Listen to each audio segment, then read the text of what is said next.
febre, vômitos e dores fortes na cabeça e pescoço.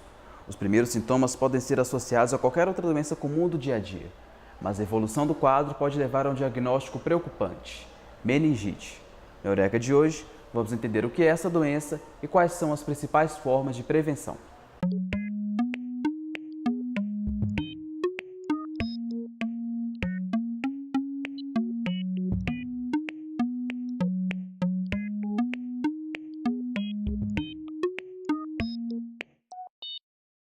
De acordo com o Ministério da Saúde, existem vários tipos de meningite e a doença pode ocorrer ao longo de todo o ano.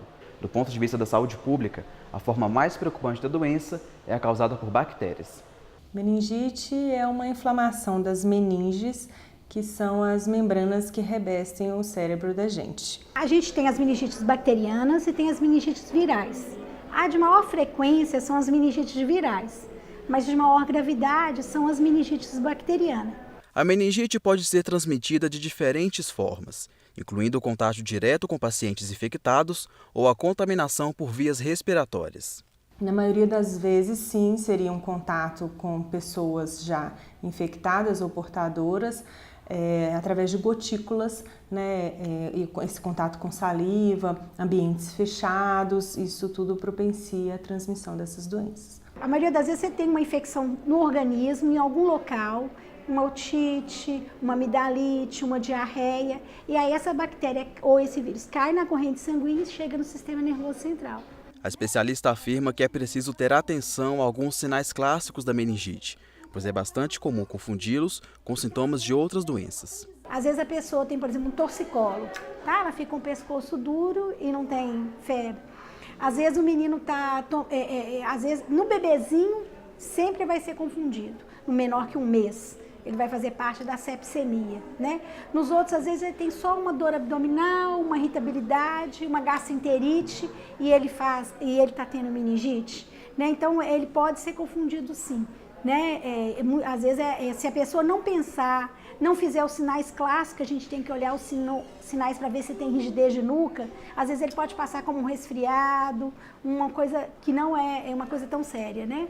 Normalmente as meningites bacterianas, elas são bastante graves, né? E que quando às vezes levam a óbito e às vezes levam a sequelas graves mesmo. Bianca sofreu de meningite bacteriana.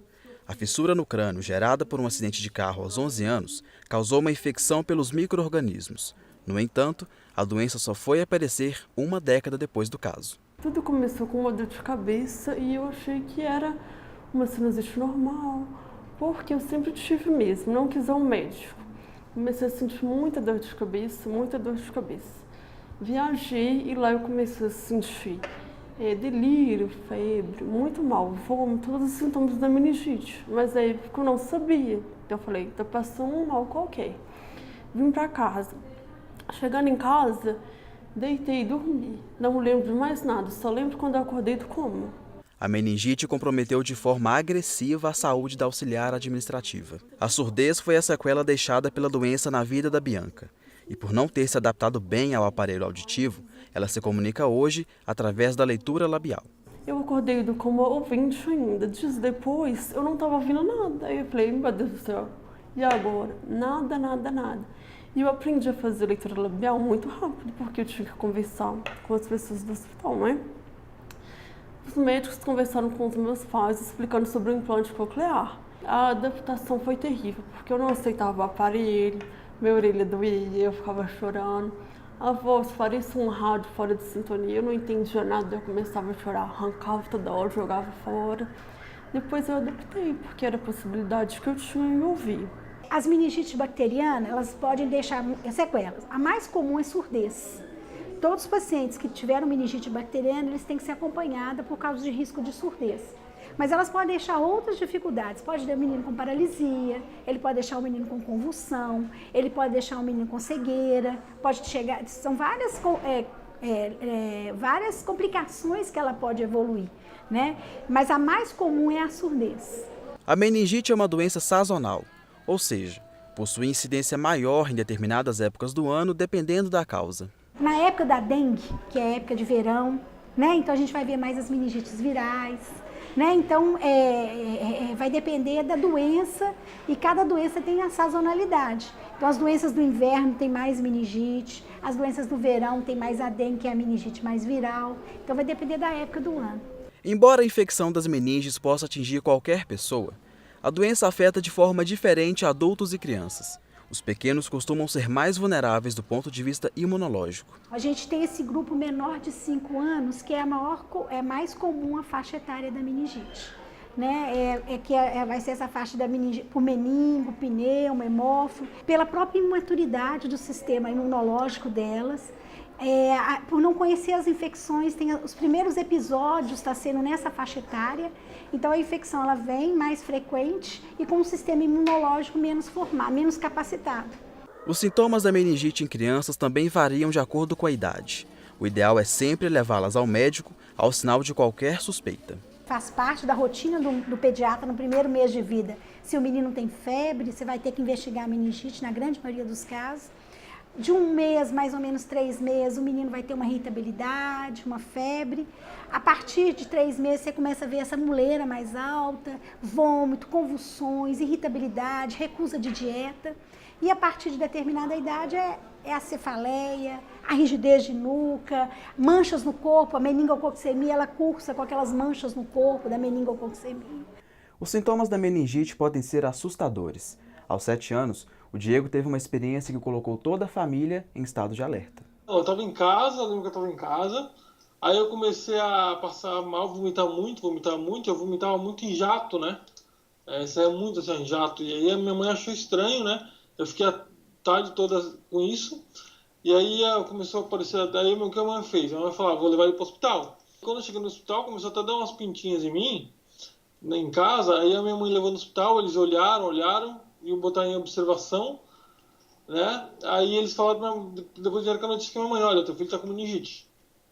E aí minha mãe entrou em desespero, né? Ficou chorando e tal. E aí eu fiquei lá no hospital internado. Esses foram os primeiros sintomas. E aí eu comecei a dar aquela dor na nuca, né? Mas a princípio era muito vômito, vomitei muito. Diego sofreu de meningite meningocócica. Após as medicações, as maiores dificuldades foram com as sequelas deixadas pela doença. A fala ficou embolada, a minha voz, né? E a fraqueza na perna. Né? E um pouco de... Ficava muito viajando, eu era muito lento no começo. Tanto que minha coordenação motora, eu era um cara muito lento no começo, né? Isso que me afetou um pouco ali. E depois, com o desenvolvimento, eu fui melhorando. Embora as transmissões por vírus e bactérias possam pegar muita gente de surpresa, a prevenção ainda é um remédio eficaz. Além da importância de se manter bons hábitos de higiene, a meningite pode ser evitada através de vacinas.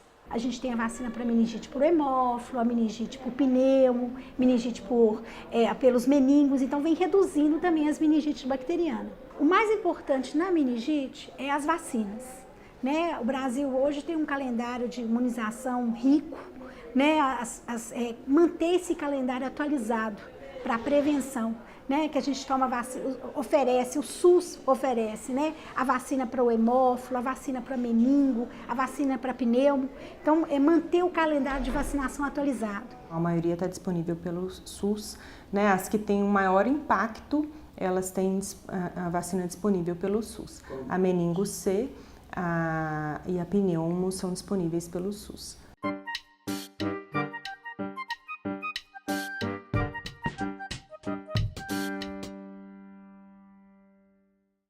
Lave as mãos com água e sabonete sempre que possível. O ideal é lavar as palmas, dorso, unhas, entre os dedos e parte dos punhos. Evite secar as mãos em toalhas úmidas. Em banheiros coletivos, dê preferência às descartáveis. Mantenha os ambientes sempre limpos e arejados. Em épocas de frio, lave bem os lençóis, fronhas e cobertores. Dê atenção especial à limpeza de ambientes como cozinha e banheiros. E evite água parada nas pias e no chão para impedir a concentração de bactérias. Lave e desinfete frutas e verduras antes do consumo e evite o compartilhamento de copos e talheres. A Eureka de hoje fica por aqui, mas você pode rever todas as edições do programa pelas redes sociais da PUC TV Minas. Obrigado pela companhia e até a próxima.